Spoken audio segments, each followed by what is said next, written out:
All right, ladies and gentlemen, welcome back to the Athlete and Artist Show. We have a very special Stampede episode today. I'm the artist, Kyle Fortch, alongside multi-gold medalist and professional hockey player Zach Boychuk. And today, our special guest, making his post-COVID return to the stage on Monday at Nashville North. He's got his brand new single, She Drives Me Crazy remix featuring Nelly. There's only 365 days in the year, but somehow it seems like this man performs at least 3,000 a year. Warner Music country superstar Brett Kissel. How are you, my man? So that's a hell of an intro. I mean, a country singer is a little bit more accurate. Country superstar. I think you got to save that for Garth or George Strait or Brad Paisley. Maybe one day. I'll take country singer for now, but I really appreciate that we finally get a chance to connect. Yeah, man. I'm excited that you're here and that you're going to be in town on Monday for the Stampede. Yeah, how have things been going? What's the build up for this concert been like? Like obviously it's a big one coming back. Like what's the feeling been like? You know, it's hard to put it into words because there's so much hype surrounding this show and the Stampede. It is the greatest outdoor show on earth. Everybody loves the Stampede. I mean, you guys have all traveled internationally. If you talk about Calgary, they're going to talk about the rodeo, the Chucks, entertainment, and the Stampede. So The fact that we've missed out on Stampede and the fact that it's coming back now, and I think we're going to come back with a vengeance, I'm so excited. But the stakes are high, too, to play this show because this will be my first live show in like almost 2 years. A lot of people that are going to be coming to this concert, I think, are just truly excited to be entertained. And that's exactly what I need to deliver. So I'm very nervous, but I'm very excited because I think it'll be probably one of the most monumental moments in my life, not just my career, but my life, hitting the stage once again post-COVID. Absolutely. And I've been chatting with a buddy of mine at Nashville North, and they're saying the dance floor is bigger than ever. The cap is going to be just got increased as well. The stage is outside. So it's going to be an insane show. I think that they pulled out all the stops, and I really have to tip my cowboy hat to the Stampede, for having the courage and the bravery in this, post-COVID world to say, okay, we've had enough. It's time to bring live music back. It's time to bring live entertainment back. It's time to bring some sense of normal life back. And so I'm really happy. Quite frankly, I wish they could have done it bigger. I wish the Chucks could have been there. I wish that they could have had 20,000 people at the Saddle Dome watching a Brad Paisley or Garth Brooks concert. That's what I wish. However, even though that's not the case, I'm very, very proud to be one of the headliners, Nashville North. And I think even though I'm playing on a Monday, mark my words, boys, it's probably going to be one of the biggest events of my life. Like this Monday is going to be like a Friday night anywhere else. It truly is. It's going to be amazing. I'm going to be there starting at 11 a.m. It's my only day off during Stampede, so. Oh man, you're going to be a puddle come 10 p.m. when I hit the stage. No. I'm a Stampede vet. I did it 2 years ago. I did it every single day, open to close. It was. I'm a vet. I'm a veteran during Stampede. Yeah, exactly. So how hard? Zach, maybe you can answer this because I feel like I'm going to party hard for Stampede because I'm so excited to play the show. And so we've got an after party plan with the band and the crew and our wives and stuff like that.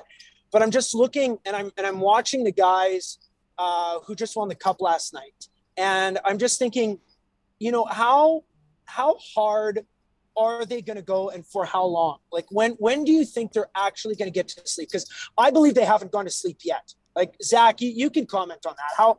How hard do you go after winning a gold medal, after winning a championship, or especially how hard are the guys going after they win the cup? Yeah, there'll be a good majority of them that don't sleep for like 2 or 3 days. I think I saw a picture of Stamkos holding the cup up at like 4 or 5 o'clock in the morning. And that's what it was like for me this year when I won in Germany. Like we had guys sleeping at the rink, like we had guys staying up all night, and it's just super fun to be back. Kind of life's getting back to normal. You don't have to wear masks in certain places in Alberta, and I think a lot of people are going to really enjoy the Stampede. I couldn't agree with you more. And I'm happy. Like the mask mandate is dropped and stuff like that because when I did my drive-in shows, it was very special getting a chance to play to that many people. Like we had, we played to over 30,000 total people in our 24 shows that we did across Canada. But entertaining people through a windshield is a difficult task. I was up for the task, but it was a difficult task. If I was to entertain everybody and looking out in the crowd and seeing, honestly, everybody either super social distant or everybody in masks, I just wonder genuinely, how can they cheer? How can they jump up and down? How can everybody be, you know, kind of in it together in that type of really, really special way that we've all experienced when we go to a party or we go to a concert, we're standing in the pit, you know, or sitting in our seats. So I'm just really happy that the Stampede has opened it up so that we can have a huge party. Yeah, it's going to be unreal. It's going to be so big. And like you said, I think like your return on Monday, I think that's going to be probably one of the biggest shows during Stampede for sure. Well, you go down the lineup, and I'm also proud that the Stampede has an entire Canadian lineup. Yeah. So this entire Canadian lineup just goes to show that all of us who are headliners have done really well to hone in our skills and get to that level where I don't think anybody's raising their eyebrows as to why, you know, Dean Brody, the Rec Laws, Washboard Union, James Barker Band are headlining a show. Yeah. You don't need all American acts to throw a hell of a party.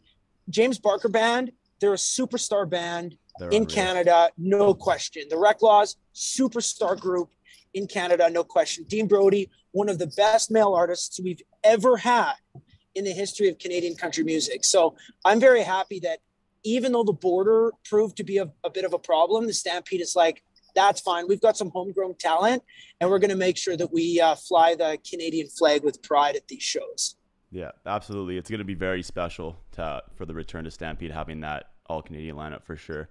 Yeah. And it's not going to be a Stampede without Deuce Vodka. That's a great segue, Kyle. Thank you. You want to talk a little bit about that? We've all seen the commercial. How did the commercial come about, and how did you get this project started, and what was the plan behind that? Well, I'll touch on the commercial first. I mean, sure. when you've got a vodka company and you want to get the attention of the consumer, I mean, this is right after the Super Bowl, and watching all of these ads, there was such a shock factor to most of the ads that you watch, whether it's Heinz tomato ketchup or Subway or Dodge trucks or whatever it may be. And so I wanted to do something that was a little bit outside the box, and the creative team at One Peak Creative, based out of Kelowna, where you're at right now, Zach, they came up with this crazy idea to really address the elephant in the room, that the vodka is called Deuce Vodka. Now, Deuce is the nickname of my business partner, one of my best friends, Matt Doucette. He's an entrepreneur on steroids. When he was 19 years old, get this, boys, he got his distillery license and built a distillery in Big River, Saskatchewan, his hometown, on his 19th birthday. Like when we were all 19, what were we doing? And here he is like, I want to be a businessman. I want to be on Shark Tank. I'm going to do it with vodka. I love vodka. I love the spirits, and I'm going to do it. And that's what he does. But he called it Deuce Vodka after his nickname. So for me, what I wanted to do was have a shock factor, shock value commercial. And so we talked about dropping a deuce and just kind of really being really tongue-in-cheek and funny with it. And I'm really excited that we got as much great response as we did. There are a lot of people that were like, oh, I'm not going to try this vodka anymore. I'm like, hey, you don't understand marketing. At least you're talking about it. And so it was like a viral commercial. So I'm really proud with how it went. And then I'll get into how the company started a little bit later. You're a consumer. You're a young guy. You've got the neon. Yeah. What did you think of the commercial? I loved it. I thought it was hilarious. As soon as when you posted on Instagram, I was like, I didn't know what it was going to be about at first. I was like, what is going on? And then as soon as it came out with it being called Deuce Vodka, I was like, this is a genius. It's perfect. It's the perfect marketing campaign for something that's called Deuce Vodka. You couldn't have done it any better. The best part about it is that anybody who's had the opportunity to try the product, and like we're in several hundred stores across Alberta now. Yep. And anybody who's had a chance to try it knows that it's extremely smooth. And especially the neon is very flavorful. At 22%, it's a vodka you can sip straight, or if you mix it with soda, it's awesome. And culturally, what I'd love to do is, whether it be this Stampede or all the future Stampedes, if you go to Knoxville's, if you go to Cowboys, people would get shots of Fireball. People would get shots of this, shots of that. I want people to have a shot of neon. Yeah. And I think people are going to do that across Alberta and across Canada in no time. Yeah. Is it going to be at any of the Stampede tents or at any of the venues? Do you know? Because we're so new, a lot of these choices were made years ago, and a lot of the contracts that they had to have other products or Coors or Budweiser, well, they had them for the 2020 Stampede. Now they have to make good on it in the 2021 Stampede. So all of our plans and our marketing focus is going to be for the 2022 Stampede. Okay. The good news is, though, buddy, you can go into a Sobeys, you can pick it up. Go into a Co-op, you can pick it up. Wine and Beyond, you can pick it up, and countless independent stores across the province. So we're well covered. We're well covered. That's awesome. What made you want to go with it being like a watermelon flavored? We just wanted to do something that was different. And when you do market research and you also talk with a lot of your friends and your family, that was a flavor that actually was missed. And Pink Whitney did such an extraordinary job, really trademarking and bringing pink lemonade vodka, to the masses. So I tip my hat to Ryan Whitney and Biz and everybody at Barstool Sports. What I wanted to do is have something that was pink, because obviously it's very catchy, but watermelon is a flavor that I haven't seen. And so you can't trademark a flavor. You can't trademark watermelon. You cannot trademark,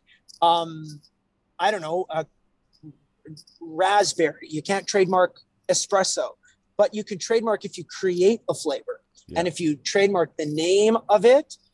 So that's why we came up with a flavor that is parts lemon citrus, parts raspberry, and all natural colors and flavors, and heavy on the watermelon. So it tastes really, really good, and it's got a great kick to it. And I'm really proud of the flavor. Yeah, it's delicious. Do you like drinking it straight, or do you like with a little bit of soda, or what would you recommend for the consumers to how to drink it? What's the best way that you found? Great question. Your very first chance. I mean, you got to put it. You just got to put it in a shot glass, and you gotta shoot it for your very first taste of neon. But then after that, if you're a soda guy, drink this in soda all night long. You're going to be fine. Or if you just want to put it on ice, it's going to be super chilled and really flavorful. And then you got it. Then for those who are like, hey, I'm not a flavor guy, I just want just standard vodka. Our basic Prairie Spirit of Deuce Vodka is super smooth. And the way that we make it so good is we focus on filtration.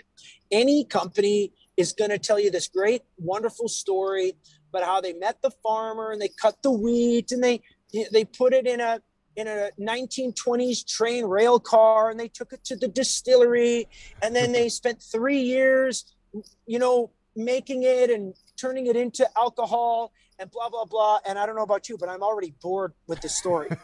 We know how to make great vodka. We're from the prairies. So anybody who makes vodka already has the leading edge, because we've got Rocky Mountain water and we've got the best grain in the world in the prairies, in Saskatchewan and Alberta, and also in Manitoba. So we're already there. But how do you make it smoother? That's where filtration comes in. You can distill it 100 times.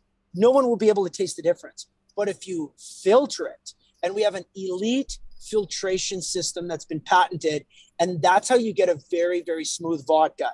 If you've ever drank vodka straight, which we all have, it's got to burn. It's going to burn your nose a little bit. It's going to put some hair in your chest. And I mean, Zach, I don't think you got any hair in your chest, judging by this photo. You're just like, it looks like hair doesn't grow on steel. But that being said, this is like a super smooth vodka that anybody would love. So that's what makes us really proud of the product. I need some. Are we going to be able to get it at Nashville North, or we'll have to kind of smuggle it in there to be drinking it during your concert? I was just telling Kyle that it's not going to be available like at those bars. There's a lot of different bars across the city that do have it on their well, but just go to a Sobeys or Wine and Beyond, Co-op, and countless independent stores. You'll be able to get it. You might have to And sneak us into the back of the green room so we can drink some with you at Nashville North. it's so awesome to have your own product on your hospitality rider. Like it was really cool submitting that to the Stampede, and you're saying, what would you like to drink? And we've got some beer, we got some red wine, and I asked for some Deuce Vodka, and they're like, yep, okay, on it. So I'm excited. Have you talked to my boy Ebbs? Is he going to make your show on Monday, or is he going to be back from New York? Yeah, he's back from New York. I think we're going to go for a round of golf on Saturday or Sunday. And I've invited him and Lauren to come and check out the show. My guest list is so small this year because of COVID rules and protocol, which to a degree, I guess I get. But I mean, we've had some parties at Stampede where my guest list was like 100 people. And we're all crammed into basically an RV backstage at Calgary Stampede.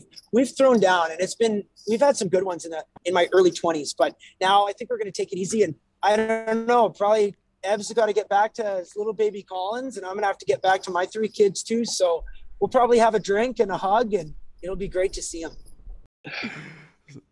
Yeah. So moving on past Ebbs, yes. Let's talk about "She Drives Me Crazy" with Nelly. Obviously, it was just released. Actually, technically, it was re-released, was it not?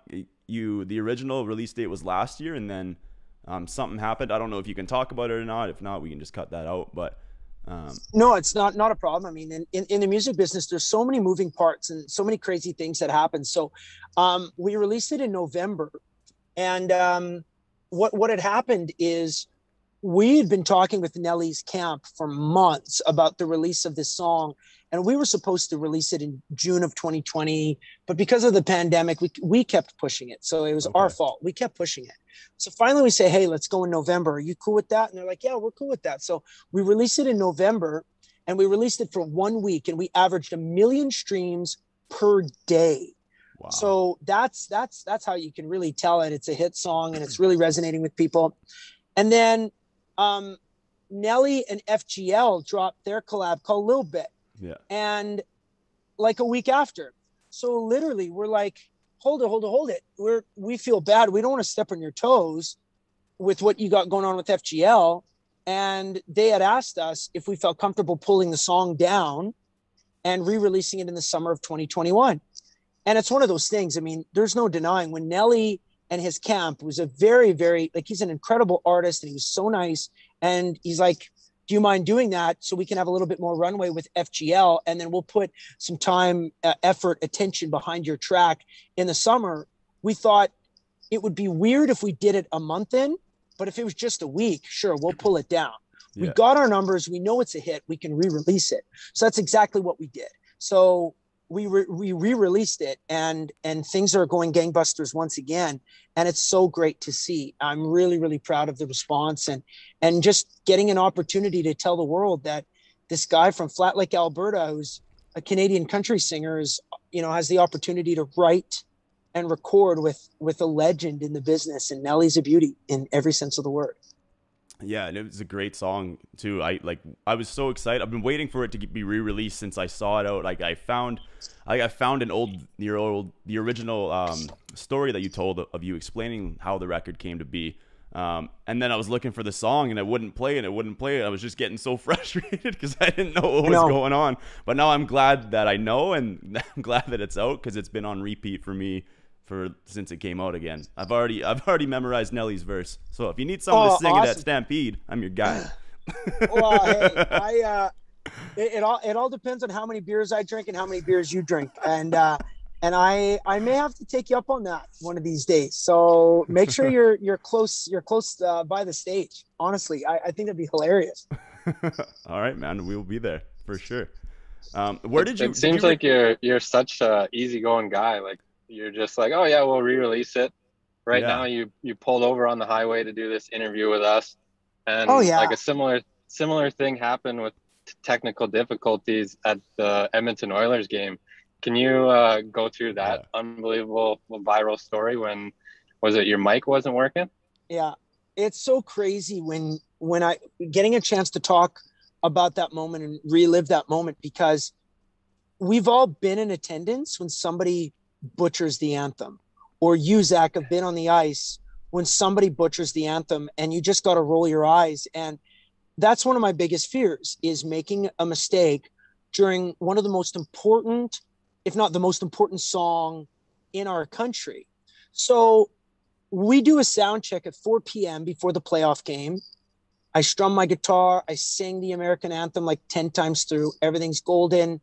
I go and have a bite to eat in the chairman's club. I throw my jersey on. I'm ready to go. I get introduced. I strum. I can't hear anything, but maybe it's because the crowd is so loud. Okay, no big deal. Then I go to the microphone and go, oh, say, can you? And like, it's not on. Oh, no. Say, oh my God, it's not on. Oh my God, it's not working. So all I can think of doing is backing up, and the crowd started to sing anyway, because they knew, the 19,500 people that were in attendance knew that this was legit. Even the big screen quit and glitched for about 15 seconds. So they knew it was a major malfunction. So I just conducted the crowd. That's all I could think about doing. And 19,000 people in Edmonton saved me from hitting the ditch. And they were the ones that made this a positive story that went viral, because anybody who ever messes up the anthem, it goes viral for the wrong reasons. I was on TMZ and I did an interview with TMZ, and I did an interview on CNN for this, because it was such a special story how a Canadian fan base sang the American anthem at the top of their lungs and saved me from hitting the ditch. I'll never forget that as long as I live. Another interesting story is that the game is over, or no, we're in the third period. My wife, Cecilia, texts me and says, I'm going into labor. So the game ends. I get in my vehicle, go pick her up, drive to the hospital, and a few hours later at 12:04 that night, our daughter Aria was born, the night that my mic quit. And I've always saved the front page or the newspaper of the day my kids were born. And on the day my daughter was born, her dad was on the front page of the Edmonton Sun, the Edmonton Journal, National Post, and the Globe and Mail for this microphone fiasco. So pretty special moment, that's for sure. That's incredible. That's such an insane story. And like, sorry, like you said, you were saying that people always go viral for messing up. You didn't really mess up. It was a technical difficulty. It wasn't your fault. I think another special part is the fact that it was a Canadian crowd that was singing the American national anthem. Yeah, and the ownership group of the Anaheim Ducks had a beautiful quote, like something like, thank you so much to country singer Brett Kissel and the fans in Edmonton for doing this and making, our American team feel so welcome. And guys like Corey Perry, Ryan Getzlaff, when they talked about it after the game, they said, well, they were kind of like dismissive. They're like, yeah, of course Canadians know the American anthem. We've been like, I think Getzlaff said something along the lines of like, we would sing the anthem before we would even drop the puck and play road hockey. Like, it's ingrained in our culture. So yeah. I'm extremely proud of the Edmonton fan base. Yeah, that was incredible. That was an incredible story. And that's insane too, that that the night your daughter was born, that you were on the front page of all the news. That's going to be so special when she grows up and sees that. Yeah, I think so too. We've got a really special memory box for each of our kids. And I've put the whiskey that won the World Whiskey of the Year. I put that in their memory box. Even some cash that they got from, some parents or grandparents or family members. Some of them are no longer with us, and those cards. So it's pretty special. So on their 18th birthday or whatever, they're going to open it up and probably see, a $100 bill from their grandma, who hopefully, will be around in 18 years, and we'll get a chance to drink that whiskey together. That'll be 18 years older. So yeah. I'm really excited about that. That's awesome. We don't want to keep you too much longer here. We know you're trying to get to this city. I think last thing before we let you go, we wanted to ask, are you into crypto at all? We've been Yeah. you are? I've invested in crypto. But what do you guys know about it? I'm just kind of following the trends here and following rich guys that I know, because I'm not rich, but if someone rich that I know says, yeah, I just put X amount of money in Ethereum or Dogecoin or whatever, I'm like, okay, cool. Thanks for letting me know. And then I just follow them. Like, I don't know anything about it other than I've invested. Not financial advice, but yeah. But I mean, Zach's kind of like the crypto king of Twitter right now. So I mean, he can probably touch on this a little bit more than me. I'm kind of just following his trends right now while I figure out what we're doing.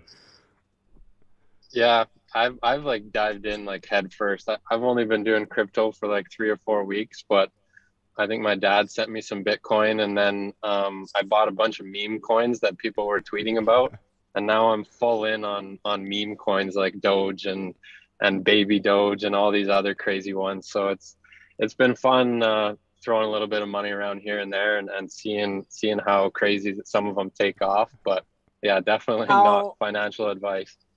How's your return been so far? Are you happy with the return you're getting? Yeah, it's kind of been insane. Like I put like 4 or 5 grand in. I've lost quite a bit of that, and then all of a sudden I had one coin take off, and I'm over 6 figures now. So it's pretty wild. Yeah, it is pretty crazy to see, well, kind of the volatility in the market. But if you're following the trends and you got somebody who understands it, can manage it really well, which I've got a great manager. But Matt, my business partner, this guy, like this entrepreneur I was telling you about, like he is so smart. He's the smartest guy I've ever known in my entire life. He is going to be on Shark's Tank, and he's just going to talk, work, and just skate circles around Mark Cuban's and Robin Hurjevics and Kevin O'Leary's. I'm calling it right now. His level of intelligence and being able to predict certain things, like unless he's a time traveler, because it's not that there's stocks, but there's certain different things that he's done in terms of like silver. He's like, based on silver's going to go through the roof. So I really think we need to take some of our profits from Deuce Vodka. We need to buy a lot of silver. I'm like, okay, man, no problem. And I just go and I just write another country song, and I'm just living in my own little world. And he's like, hey, it's really good that we did that thing with silver, because you can't get anything. And like, he bought silver and he did this and he bought silver stocks and everything, and just boom, went through the roof. I'd never heard of Dogecoin or Ethereum or Erythrium. It sounds like urethra, like literally. Ethereum, I don't know what the hell it's called. Ethereum, and yeah, you had it right. Ethereum. He's like, yeah, you got to get into this. I'm like, okay. So we did in the company, and same thing. Like we've done well, and I don't even know why or how. So I'm just really grateful to have somebody that smart, because this side of my brain works. This side of my brain doesn't. It probably never will. That's awesome. And Chucky, you got anything else? No, we just definitely want to thank you for taking the time. It was a great interview, and I got to get to my hockey practice right now. It's I'm parked outside the rink in Kelowna. I'm waiting to go skate with the boys. So, and you got to get back on the road. So yeah, I want to thank you once again. It's no need to thank me. I'm grateful that we got a chance to chat and visit. I can't wait to see you guys face to face, and maybe go for a round of golf one of these days, or drink some Deuce Vodka together, or all of the above. Or Kyle, if you're serious about rapping that Nelly part, I'm not going to make you send in an audition tape, but maybe we got to run it in a sound check one of these days, and I'll see if you're legit. Yeah, sure. I mean, I just did the song with Afro Man that came out back in February too, which was a lot of fun. That's where I recorded at OCL when I tweeted you in the studio, and I was like, you were at OCL. Yeah. So that's when I tweeted you that picture. I was like, hey, you recognize this place? And you were like, yep, I do. I was like, sweet. Okay. Well then, we'll say no more. Say no more. Let's make this happen. All right, man. Let's chat about it for sure. Let's do it. Okay. Awesome. Well, thanks a lot, boys. And thank you, man. Yeah, have a great practice, and hopefully we'll get a chance to see you really soon. For sure. We'll right, definitely see the show on Monday, and have a safe trip. We can't wait for the show. Yeah, thanks, fellas. Awesome. Take care, eh? Thank you. Have a good one. Thank you. See ya. Bye.